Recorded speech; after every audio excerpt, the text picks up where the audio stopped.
জামাতের একজন শহীদ দেলোয়ার হোসেন সাঈদী বলে গিয়েছিলেন, এই দেশের জনগণ তোমাকে টান দিয়ে মামু বাড়িতে নিয়ে ফেলবে। তুমি আজকে মামু বাড়িতে আছো। আওয়ামী লীগের ভাই আপনারা এই দেশের মানুষ।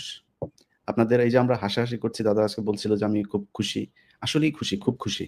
আপনাদের যেকোনো ধরনের এই এই যে এই ধরনের ক্রাইসিসে আমি সবসময় খুশি। কারণ আপনারা এই দেশে আজ পর্যন্ত যত বড়, বড় ধরনের যত মানে আর্টিফিশিয়াল যেই হত্যাকাণ্ডগুলো করা হয়েছে, সেটা সেই গান পাউডার থেকে শুরু করে ওই পিলখানা, তারপরে আন্দোলন, হেফাজত, সব জায়গায় নির্মম রসিকতা করেছেন।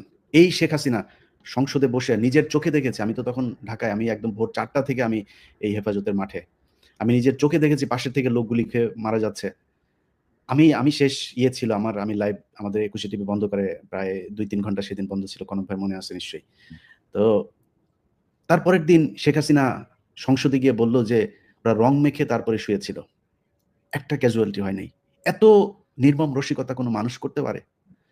তো আওয়ামী লীগের জন্য আমাদের ভেতরে কিন্তু মায়া আছে। আমাকে দিয়ে হাসিনা যেটা করেছে সেটা ইভেন আওয়ামী লীগের অনেক মানুষ আপনারা যাকে তাকে ভালোবাসেন, তারাও পারবেন না। যে ধরনের নিষ্ঠুর আচরণ করে এটা আপনাকে দিয়েও সম্ভব না। তো এবং আমরা শুধু এইটুকুই বলতে চাই যে এই দেশের রাজনীতিকে আজকের এই পর্যায়ে নিয়ে এসেছে শেখ হাসিনা। জিয়া মুজিবুর রহমান খারাপ ছিল না ভালো ছিল সেটা নিয়ে আলোচনা করতে গেলে ওই দাদার একটা বই আছে ওইখানেই শুনেন। এই যে এখন বলে না, আজকালকে একটা পোস্ট দেখলাম।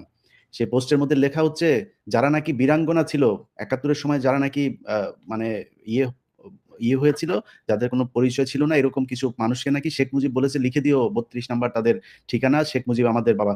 এই শেখ মুজিব বিদেশীদের সাথে চুক্তি করেছে তাদেরকে বাইরে পাঠায় দেওয়ার জন্য। সে বাংলাদেশে রাখতে চায়নি তাদেরকে। দূষিত রক্ত বলছে, দূষিত রক্ত বলেছে। এবং এটা এই পিনাকি দাদার ওই বইতে উনি রেফারেন্স সহ জিনিসগুলো বলেছেন। আমি এছাড়াও অনেক বইতে পড়েছি। তো এই তো শেখ মুজিব, তাকে নিয়ে যদি আপনি কথা বলতে চান, এই ৩২ নাম্বারকে নিয়ে নেগেটিভ কথা বললে অনেক কথা ইতিহাসের একদম সূত্র ধরে বলে দিব। আমরা সেটা নিয়ে কথা বলতে চাই না। কিন্তু এই কথা আপনারা বলাচ্ছেন। আজকে ৩২ নাম্বার ভাঙতে মানুষ যেত না। যদি আপনি কয়দিন আগে ২৫০০ মানুষ না মারতেন। বিএনপি আপনার পাশে দাঁড়াইতো যদি বিএনপির যে নেত্রী তাকে যদি তার ঘর থেকে আপনি বের না করতেন। এই তারেক রহমানকে দেশছাড়া করেছেন আপনারা। আজকে এই জামাতের উপরে যে ধরনের নির্যাতন হয়েছে, জামাতের একজন শহীদ দেলোয়ার হোসেন সাঈদী বলে গিয়েছিলেন, এই দেশের জনগণ তোমাকে টান দিয়ে মামু বাড়িতে নিয়ে ফেলবে। তুমি আজকে মামু বাড়িতেই আছো। তো আওয়ামী লীগের লোকজনের আমরা যেটা মনে করি যে একটু মিনিমাম হইলেও আপনাদের অনুশোচনা হওয়া দরকার। বাংলাদেশের মানুষের কাছে এখনো সময় আছে, মাপ চান।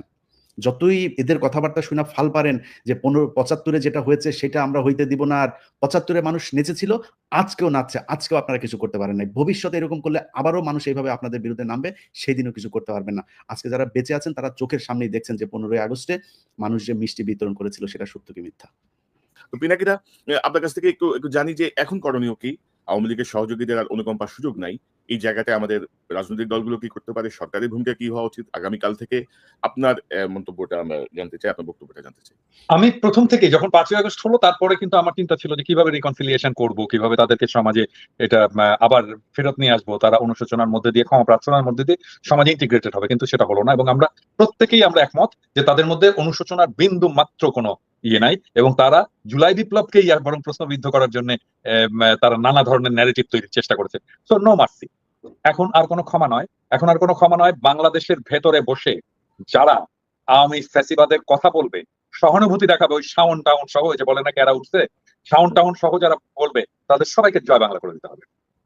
এবং আমাদের আগামী ১ মাস ধরে, ওরা ১ মাসের কর্মসূচি নিয়েছে না, আমাদের আগামী ১ মাস ধরে আমাদের কর্মসূচি চলবে এদেরকে জয় বাংলা করা।